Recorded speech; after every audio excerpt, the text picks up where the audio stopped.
On your PC, press Windows plus S, type System Information, and click the correct result. Now, scroll down and look for the Installed Physical Memory RAM entry. The value listed next to it is the available physical RAM on your PC. For me, it's 16 gigabytes.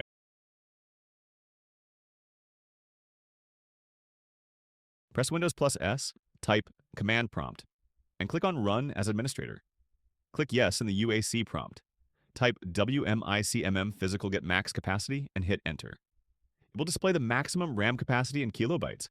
Divide it twice by 1024 and you get the max capacity in gigabytes. For my PC, it's 16 gigabytes.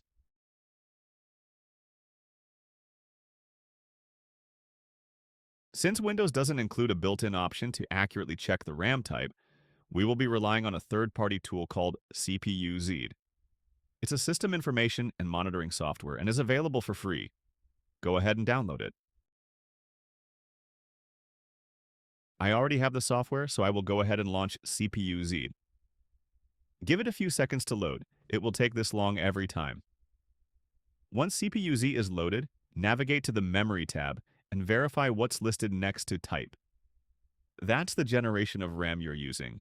For me, it's DDR4. For you, it could be DDR3 or DDR5. Thanks for watching.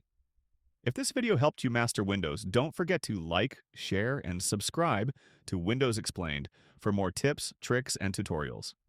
Hit the bell icon so you never miss a Windows shortcut or fix. See you in the next one.